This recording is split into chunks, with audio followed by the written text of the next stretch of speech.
Nesta aula, o debate é sobre as políticas públicas na cidade contemporânea. O convidado é o arquiteto Fernando de Melo Franco. Formado pela Faculdade de Arquitetura e Urbanismo da USP, atuou como docente por 13 anos da USP São Carlos. Fundador do escritório MMBB de Arquitetura em São Paulo, foi secretário de Desenvolvimento Urbano da cidade de São Paulo, atuando em projetos como o Arco do Futuro e o Arco do Tietê. Autor e consultor de projetos arquitetônicos e de planejamento urbano. Vou fazer um grande panorama do que foi a formulação da política urbana da cidade de São Paulo nos últimos 4 anos, na gestão Haddad de 2013-2016.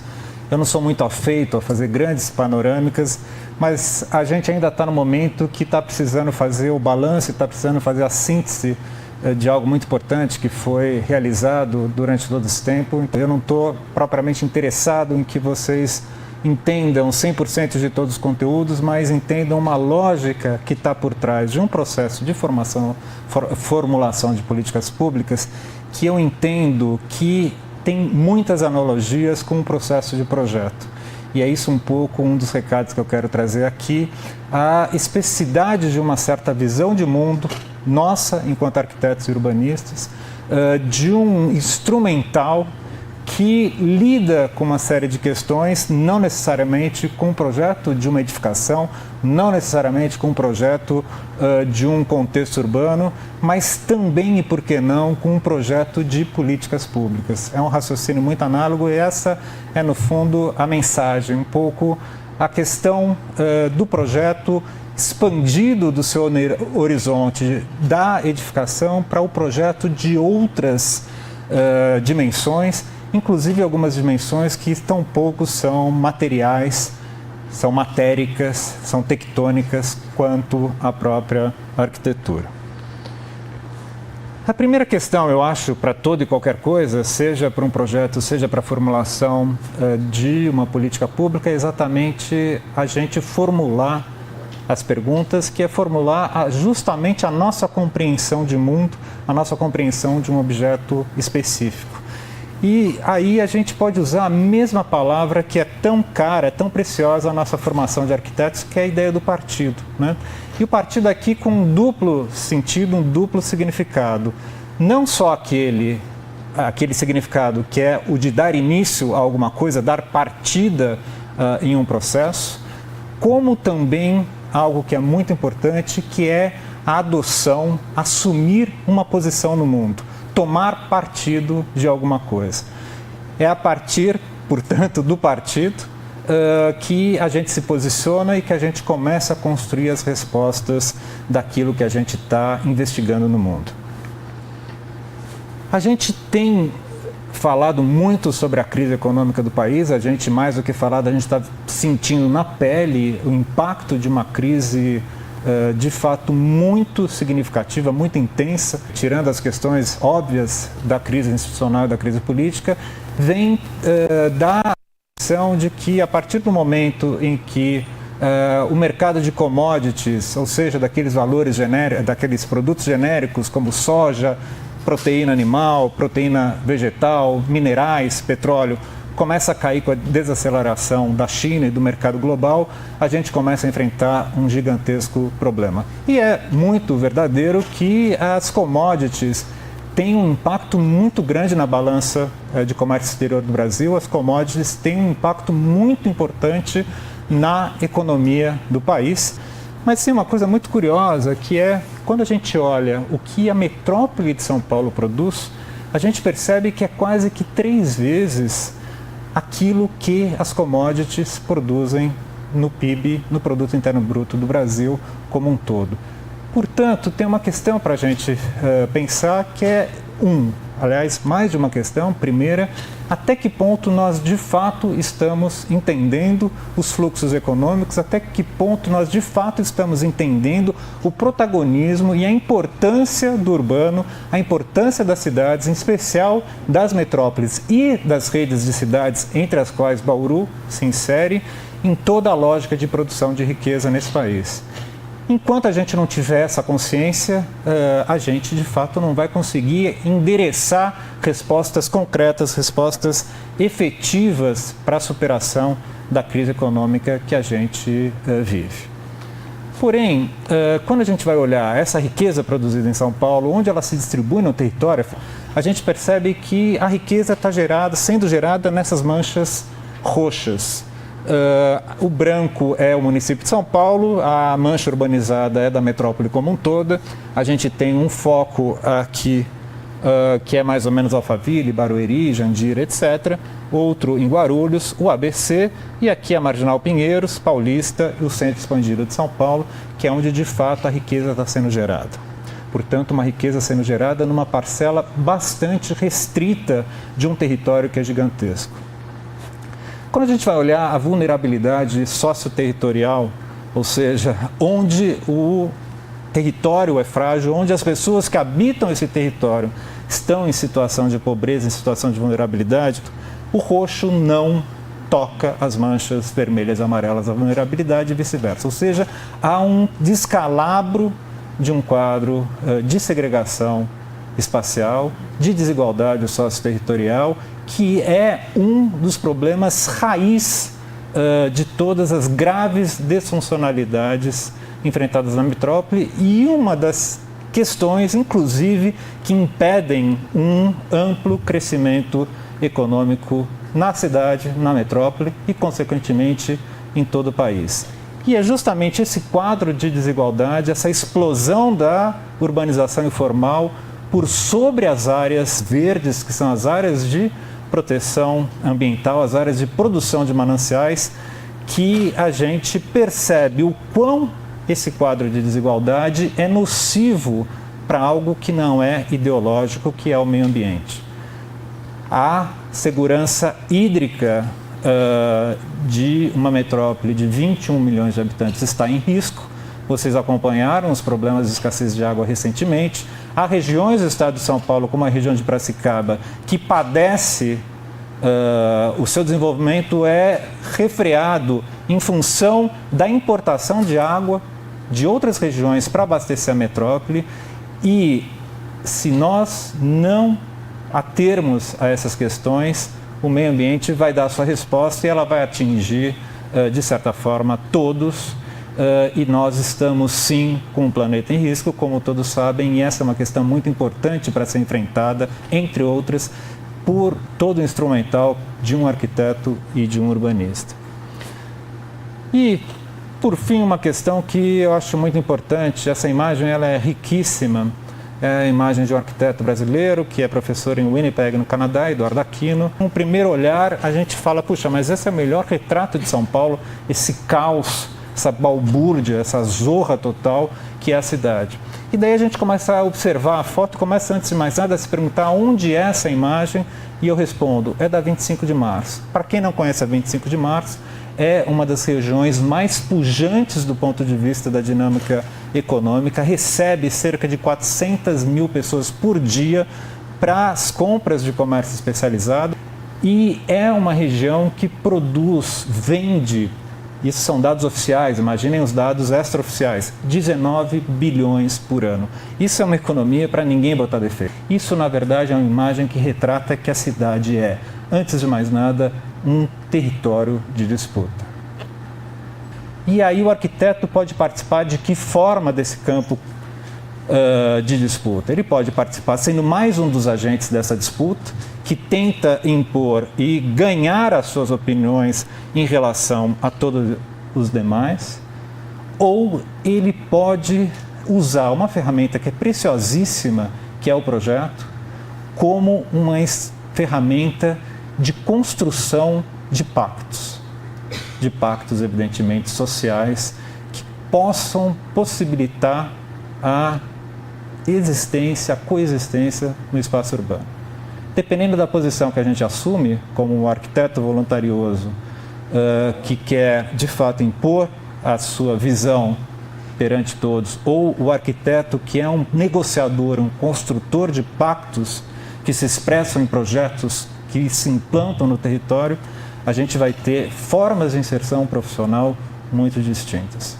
Se a cidade é esse território de disputa, a gente precisa estabelecer alguma lógica, alguns processos justamente de mediação desse campo dos conflitos, e esse processo é exatamente a construção de instrumentos que possibilitem ao poder público de poder operar nesse quadro bastante complexo. A primeira coisa para construir esse instrumental, então, para que o poder público, que é aquele responsável, cujo papel é exatamente esse campo de mediação, possa operar, é, mais uma vez, a partir do olhar de um arquiteto urbanista, a compreensão do território como campo de articulação das políticas públicas. A primeira coisa que nós fazemos, quando é uma lei em São Paulo que obriga isso, nos primeiros 90 dias de governo, é a elaboração de um programa de metas. E nós fomos chamados, nós, a Secretaria de Desenvolvimento Urbano, hoje a Secretaria de Urbanismo e Licenciamento, fomos chamados para participar da elaboração pela primeira vez do plano de metas da cidade de São Paulo. E o que nós propusemos justamente foi pegar toda a listagem que vieram em planilhas Excel de todas as secretarias, das ações que queriam fazer. Nós empreendemos um trabalho bastante interessante de identificação e de articulação de cada uma dessas ações, dessas metas de governo, no território, identificando onde havia conflito, onde havia sobreposição, onde havia possibilidade de sinergia a partir do momento em que as políticas fossem integradas ao território. E disso resultaram 5 eixos de articulação territorial. O primeiro, exatamente a conservação das bordas da cidade, que vai enfrentar as questões fundamentalmente ambientais, hoje da zona rural. A redução da vulnerabilidade, que é a mancha amarela, onde basicamente, numa leitura muito rasteira, se encontram todos os assentamentos informais, os bairros vulneráveis, favelas, etc. Inclusive o Centrão, aqui a Sé, que é uma das áreas mais vulneráveis de toda a metrópole de São Paulo. A articulação das redes e centralidades, que justamente vai tentar entender uma grelha estruturante que relaciona fluxos da cidade, os padrões de mobilidade e os pontos de centralidade, que são aqueles pontos que concentram dinâmicas, que concentram usos e funções de grande impacto para toda a cidade. E, por fim, a estruturação do Arco do Futuro, hoje a macro-área de estruturação metropolitana, que eu vou explicar um pouquinho mais para frente com calma. E, por fim, a requalificação da área central, mais uma vez porque é o centro de representação de todos e também é um território muito específico, singular do ponto de vista também da sua vulnerabilidade. Uma vez integradas essas políticas com um viés e um olhar para o território, então a gente começa a fortalecer os próprios instrumentos que permitam ao poder público atuar.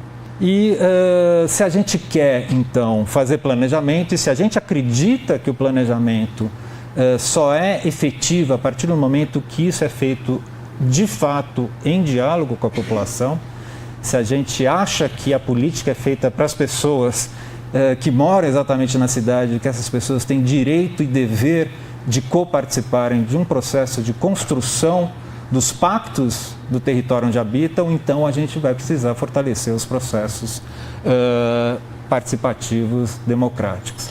E nós fizemos, de fato, inúmeros desenvolvimentos muito interessantes que iam desde processos e metodologias de projeto, como vocês estão vendo aqui, em torno do centro, até também, isso na secretaria, até processos de ida aos bairros, construindo com a comunidade local, no seu local, como também processos de debate, oficinas, conferência, essa é uma imagem da Conferência da Cidade, que são momentos de debate público. É daí, então, que a gente vai desenvolver novas ferramentas e a gente estrutura todo um sistema de planejamento a partir do que o campo virtual nos oferece, de plataformas eletrônicas. Criamos o Gestão Urbana, que é uma plataforma onde não apenas disponibilizamos tudo o que é de informação, inclusive esses slides, essa apresentação, que são públicos, e essa plataforma serviu para que nós fizéssemos outras estratégias de debate efetivo. Então, uma ferramenta foi uma ferramenta para debater o plano diretor e o zoneamento e todos os projetos de leis e decretos. Em vez de ficar no blá blá blá de que eu gostei, não gostei, é bonito, é feio, há todo um sistema que coloca a proposta, a minuta de projeto, a lei vigente, existente e comentários onde cada um faz por escrito um comentário que vai ser endereçado a cada um dos artigos, das linhas. Isso dá não só uma qualificada no debate, como também permite uma série de leituras desse debate. A gente, inclusive, viu que a participação da população, ela também expressa o quadro de desigualdade. Nas zonas mais privilegiadas, a participação é maior, nas menos é menor, etc, etc. Depois a gente sofisticou ainda mais e criamos, inclusive, ferramentas para poder discutir projetos e não textos como essa que vocês estão vendo, que são as construções dos perímetros de projeto dos planos regionais.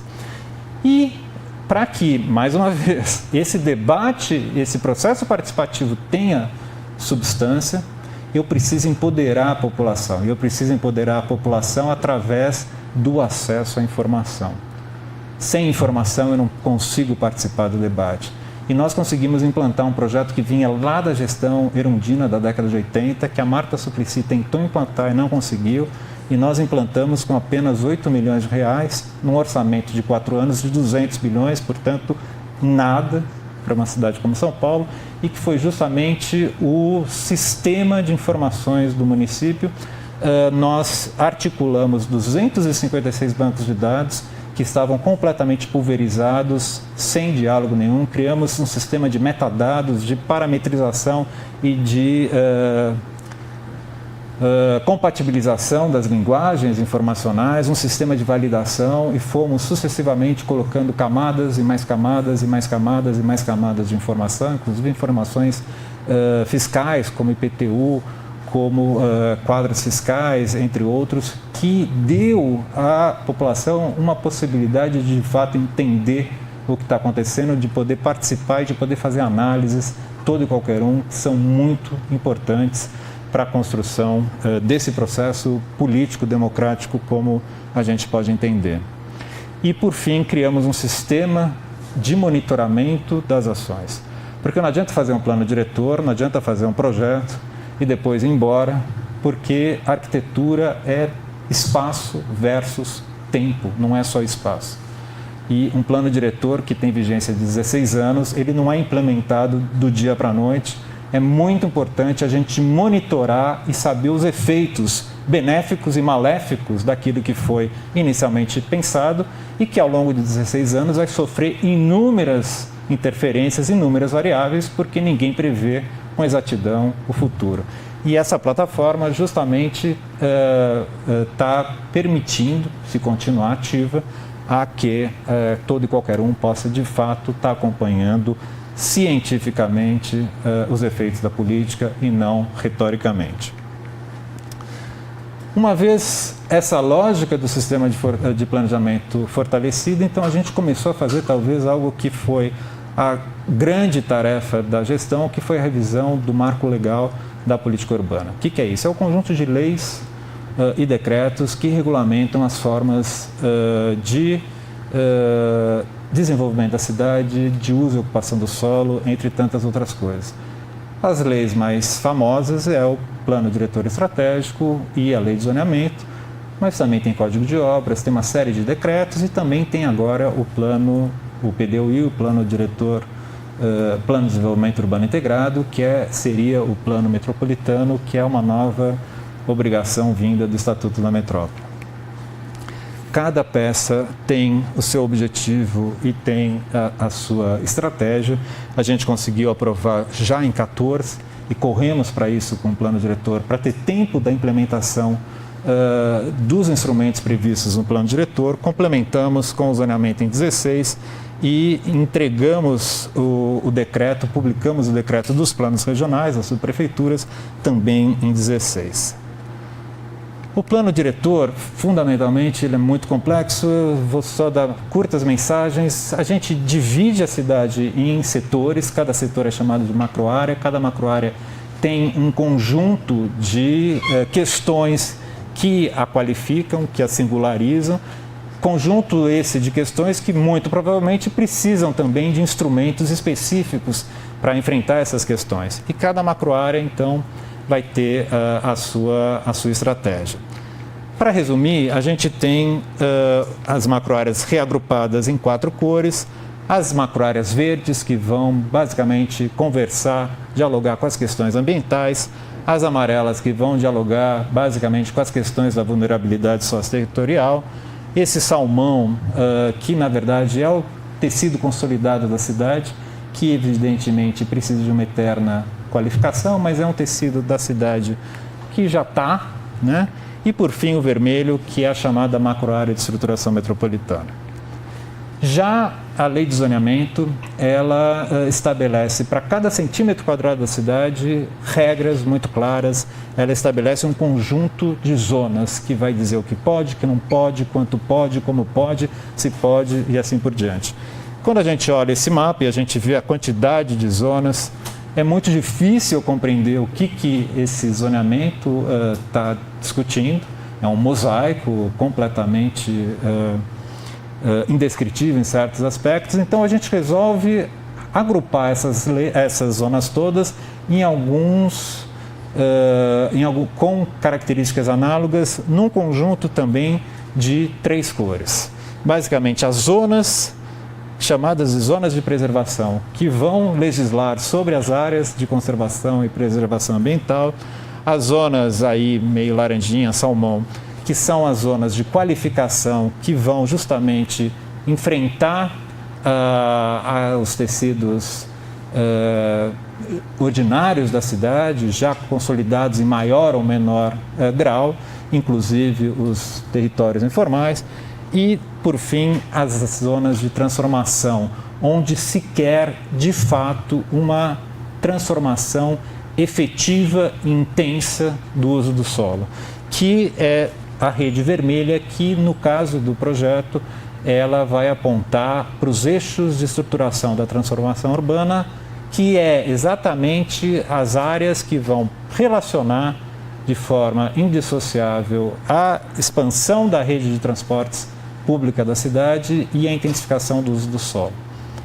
Essa é a lógica que rege por trás de todo o zoneamento. E vem aí o PDUI também, que a gente fez uma primeira proposta, isso é responsabilidade do governo do estado, mas no PDUI a gente então vai enfrentar as mesmas questões no âmbito metropolitano, a gente desenha primeiramente também esse mosaico muito difícil de entender e a gente simplifica num diagrama que vai repetir as mesmas questões que já foram em São Paulo, só que dessa vez na sua grande articulação metropolitana, e fica bastante claro que o verde não é da zona sul de São Paulo, mas é de toda a borda da cidade, que tenta conter o espraiamento urbano, e ao mesmo tempo o vermelho é um rizoma estruturante de todas as relações e funções de abrangência metropolitana.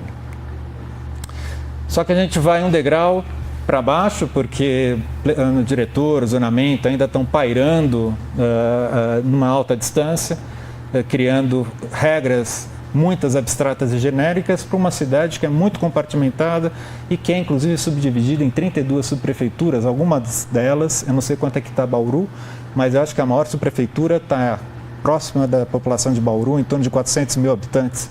Se vocês terem uma ideia, a gente tem 32 cidades dentro de uma cidade só, sem contar as que estão de fora na metrópole. E aí a gente estabelece uma lógica diferente, que é uma lógica aí de articulação das ações, das políticas públicas no espaço público, basicamente ações que vão integrar e construir projetos. Aí já não a regulação, mas a construção, a estruturação de projetos que vão ordenar a transformação efetiva do território. E aí a gente faz um árduo processo, que aqui eu resumo em 3 imagens só, de como cada um dos planos, de como cada uma das ações do governo especial, da secretaria, podem vir a ser transformadas em realidade, qual é o mecanismo, a engrenagem dessa máquina que pode fazer a coisa acontecer. Então, essa é a engrenagem dos planos regionais, eu não vou me ater, porque essa é a engrenagem dos planos metropolitanos e essa é a engrenagem talvez mais importante, que é do PIO, projeto de intervenção urbana.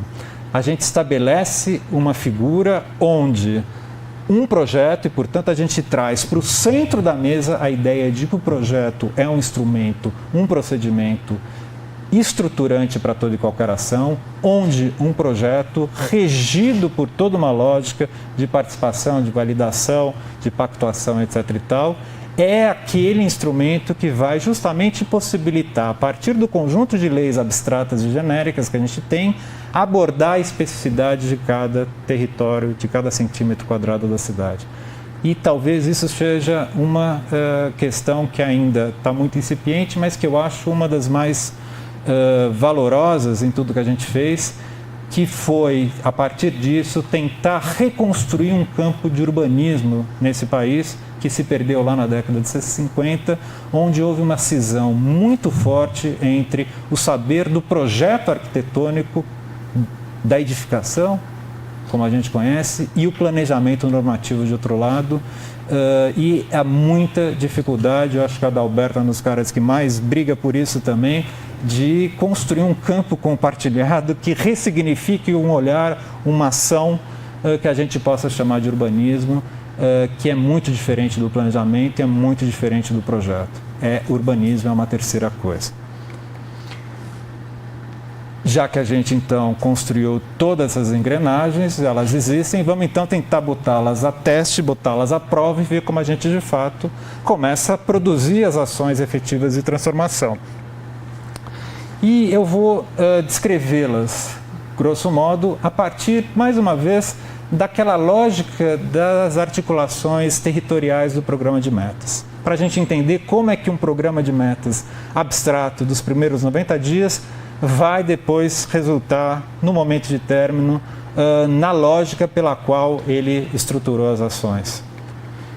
Então, a reordenação das bordas da cidade, a gente está sofrendo um processo ainda de precarização e de expansão da informalidade brutal.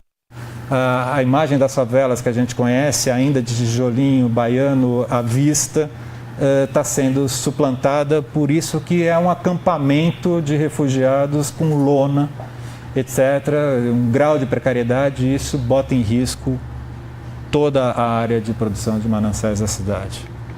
E, ao mesmo tempo, a gente tem uma população de cerca de 170 mil pessoas, onde essa população depende da produção agrícola ainda. Mas totalmente desvalorizados, jovens evadindo, e esse não é o agronegócio, não é o rural aqui do interior de São Paulo. Não é aqui que está a produção de soja, não é aqui que está a produção de proteína. Isso é um espaço entre o urbano e o rural do agronegócio, um espaço que ninguém está olhando, mas que é parte constitutiva da cidade. E a gente remonta a zona rural, parece algo anacrônico no século XXI, mas justamente para permitir acesso a linhas de financiamento federal para a agricultura familiar, que só pode acontecer em área rural. E uma vez oferecido, então, acesso a crédito, a gente começa a pensar as estratégias de fortalecer a cadeia da agricultura como uma estratégia possível de contenção, de mitigação do espraiamento dos setores informais sobre as áreas de mananciais. Por quê? Porque se essa galera, se essa população, de fato, conseguir aumentar a sua renda, talvez eles consigam contrabalançar e se opor a lucro que é a urbanização informal de uma terra que não tem valor porque a lei não permite fazer nada. Então a gente inverte e não fala o que não pode fazer, a gente fala e fomenta e privilegia aquilo que pode fazer nesse território.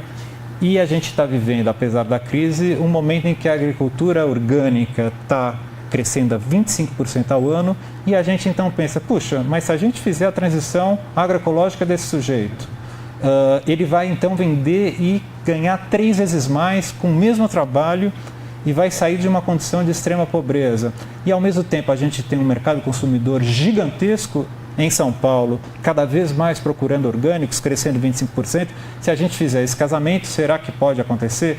E esse é o trabalho justamente de Ligue os Pontos, que é um trabalho em que a gente vai fazer projeto, o desenho de uma cadeia de valor, de um fluxo econômico, uma cadeia de valor econômica. Puxa, mas isso é projeto? É projeto e por que não?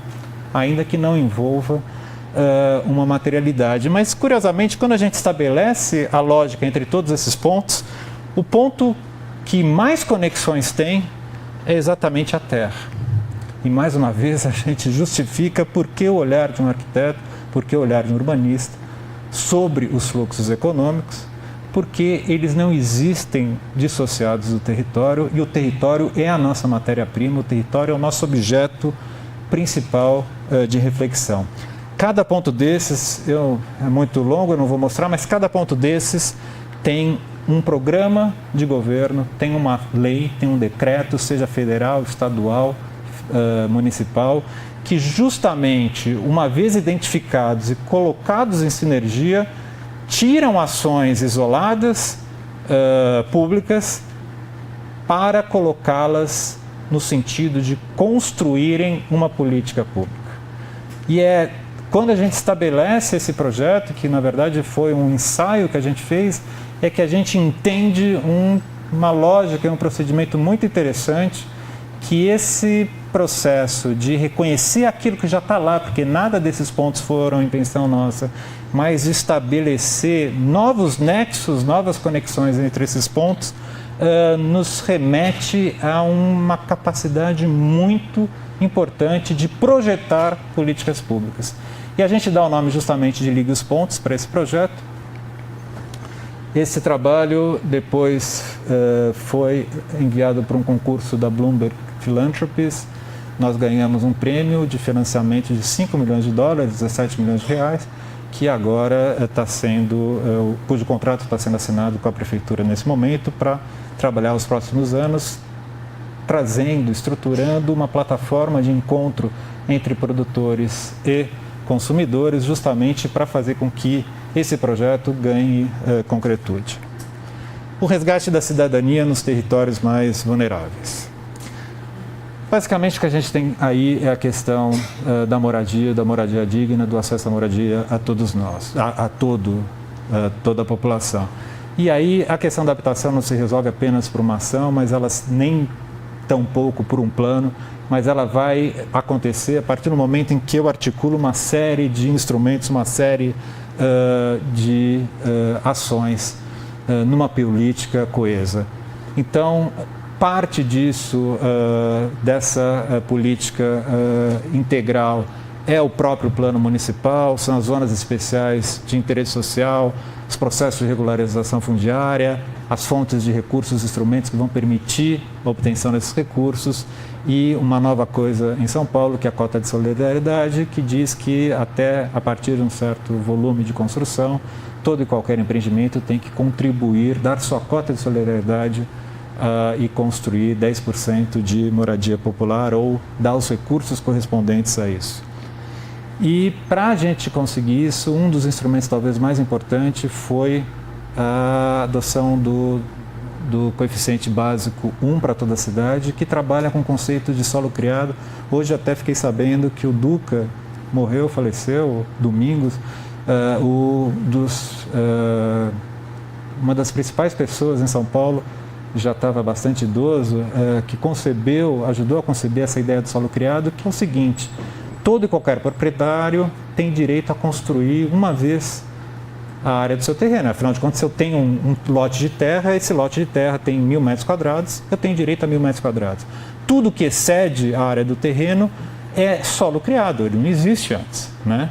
E o solo criado, ainda que seja possa vir a ser de propriedade de um privado qualquer, ele é um bem comum, ele é um bem público e por esse bem comum a gente vai cobrar essa possibilidade de construir mais. Quando a gente estabelece o coeficiente básico 1 para toda a cidade, e São Paulo, obviamente, que a gente precisa construir muito mais, isso traz a possibilidade de uma arrecadação de fundos muito importantes que vão depois vão abastecer o Fundurb, que é o Fundo de Desenvolvimento Urbano, que tem todo um regramento para justamente investir na produção de cidade.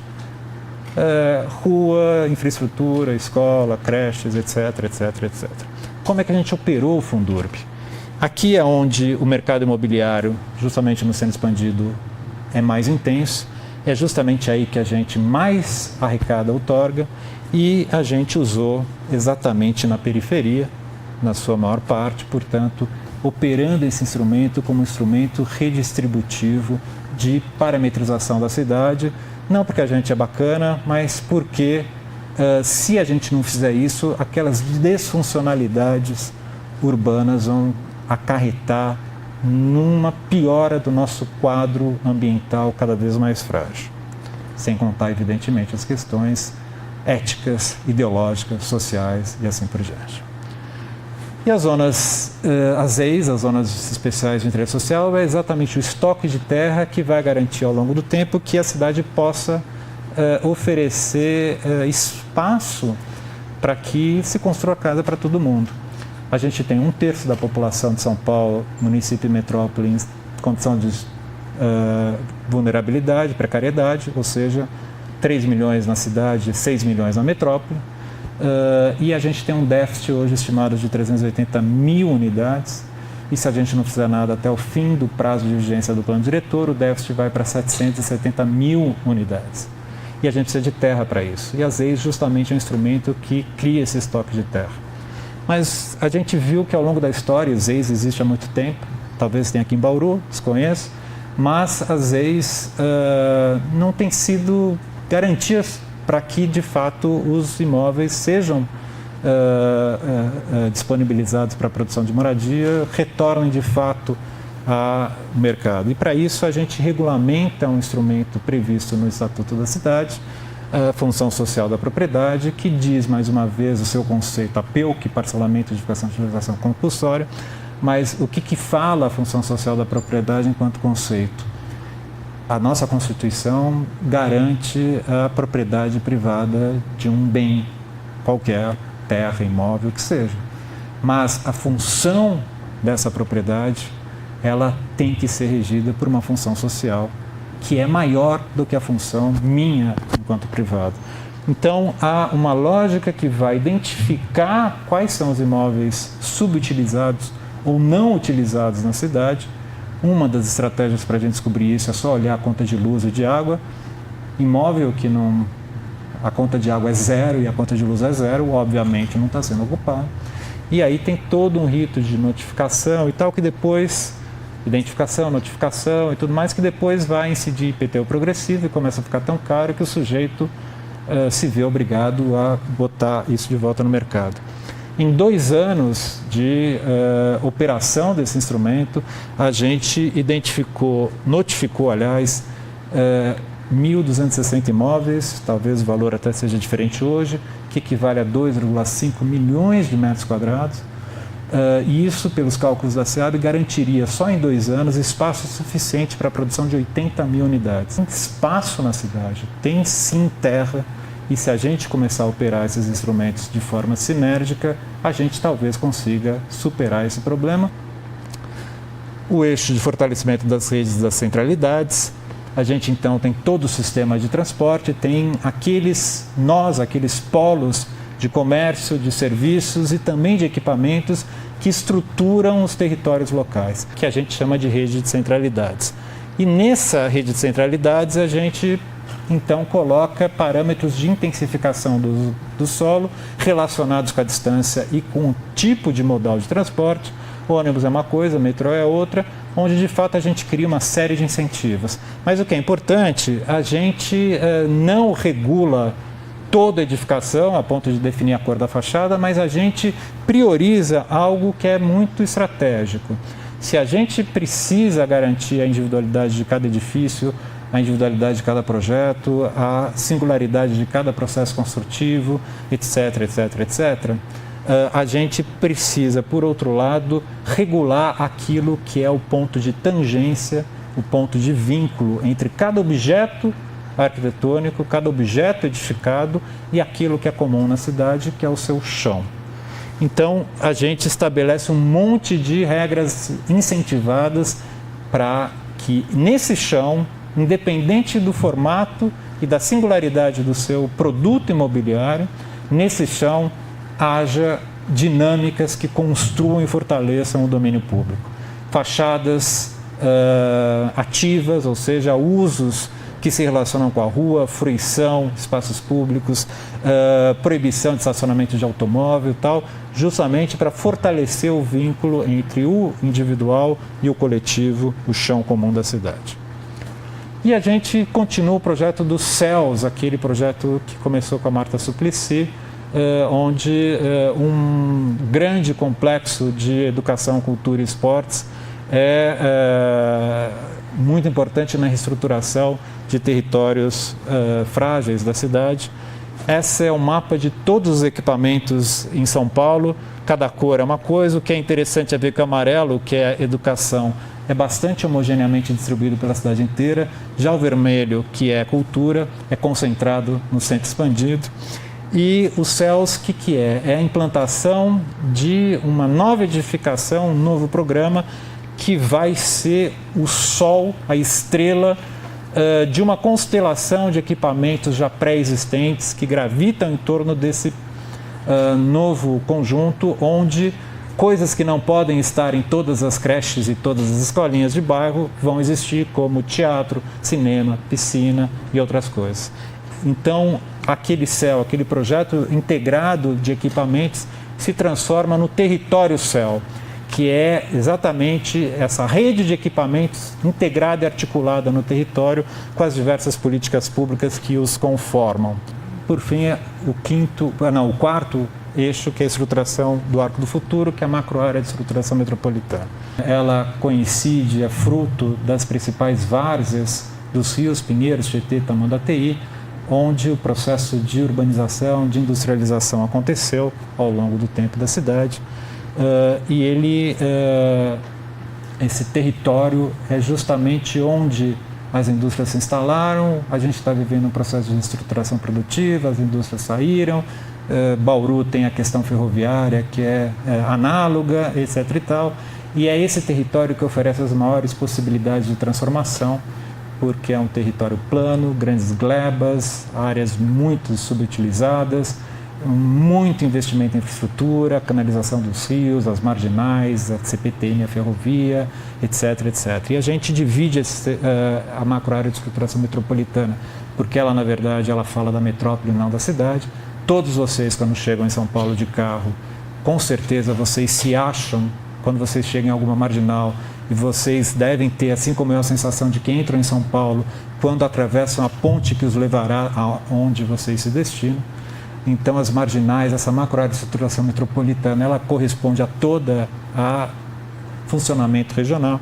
A gente divide em setor, cada setor vai ter uma lógica de projeto, entre outros, as operações urbanas, os instrumentos de operação urbana, que só pode, no caso de São Paulo, nesse território, que aí vão ser projetos bastante complexos e tal, é outra discussão.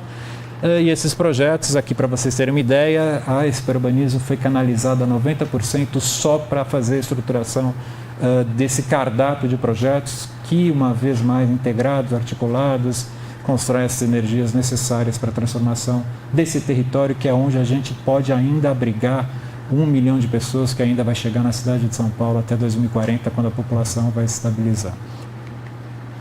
Mas, mais uma vez, não adianta só fazer projeto, não adianta só fazer plano, a gente precisa, se uma operação urbana é para acontecer ao longo de 20, 30 anos, a gente precisa justamente pensar a gestão disso, e para isso a gente reforça todos os mecanismos de gestão, constrói uma diretoria que não existia, etc. e tal, para pensar o projeto, as ações, espaço, tempo. E resulta em projetos também muito concretos, como esse, que é na área da CT na Barra Funda. O que vocês estão vendo aqui é o campo do Palmeiras e do São Paulo de treinamento, só para dar uma referência e tudo mais. Por fim, a requalificação da área central. Para aí a gente trabalhou com uma estratégia focada nos espaços públicos, não na requalificação dos espaços públicos, mas na reconquista do domínio público. O espaço é uma materialidade, o domínio é uma forma de uso sobre um espaço, uma materialidade. E aí vem as ciclovias, vem os trabalhos de segurança viária, com foco na segurança do pedestre, redução de velocidade, faixas de pedestres, requalificação de calçadas, entre muitas coisas. e o programa de requalificação dos calçadões. Essa é a Rua 7 de Abril antes, a Rua de 7 de Abril hoje, e é incrível ver o uso dessa rua. Quando a gente bota bancos, isso vai reconstruindo o domínio público, vai reconstruindo as formas de estar na cidade, não apenas de acelerar e passar sem parar na cidade. É outro conceito de mundo. O parar é outro conceito muito distinto do acelerar. É bom a gente deixar isso bem claro. E a gente também fez um programa muito bacana, que é o Centro Aberto. Pegamos espaços deteriorados e fizemos, aqui é na frente da Faculdade do Largo São Francisco, aqui é saída do metrô, o metrô cerca em volta, etc e tal. Isso virou nisso, isso, as crianças que ficam intocadas nas invasões, não tem onde brincar, de repente você vê elas à noite. E há um processo de gestão, há um container, há um monitor que toma conta disso, guarda as cadeiras à noite. Teve um certo dia que o monitor tomou mais do que ele devia, se esqueceu de guardar tudo, e no dia seguinte, quando o outro monitor chega, estavam todas as cadeiras no mesmo lugar. Reconhece-se, quando se reconhece o valor do que é público, o público não destrói aquilo que já é dele. Aqui na Liberdade, antes e depois, São Bento, antes e depois. Isso é todo dia acontecendo agora, à noite também, inclusive criando outras formas de construir. Isso é a Igreja do Largo São Bento, que ninguém construía, ninguém olhava para essa igreja, etc. e tal. Você vai construindo outras relações a partir de ações de projeto muito singelas como essa. E por fim, os parklets, mais uma vez, essa retirada de vaga e colocação. O Rio de Janeiro foi mais esperto, criou um nome muito bonito, que é Paradas Carioca. A gente usou esse nome, parklet, que é uma mistura de parque, o parque inglês do estacionamento, com pallet, que é um engradado de madeira da logística, que deriva nisso lá em São Francisco. Mas a gente criou um manual, a gente mais uma vez destrinchou todo o caminho das pedras para que isso pudesse ser feito em escala, de forma oficial, com o poder público regulando, com o privado fazendo, etc. e tal e tal.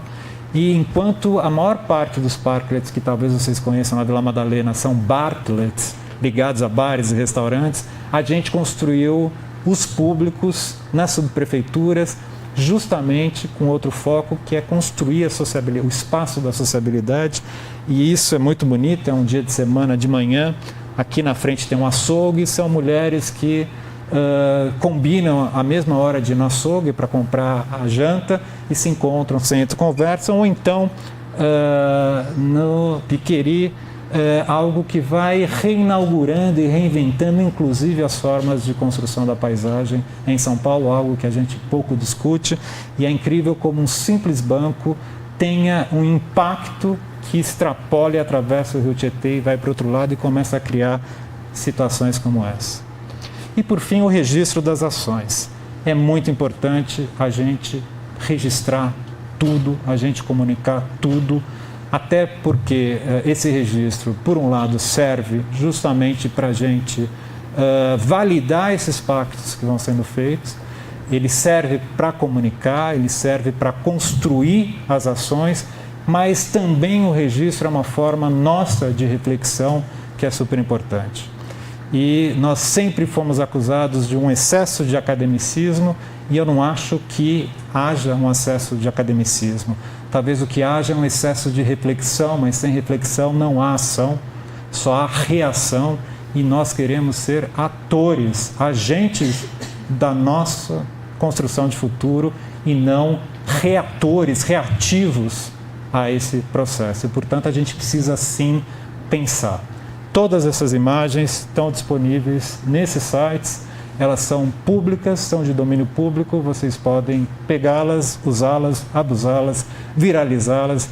Vai ser um grande orgulho para a gente tudo isso. Muito obrigado.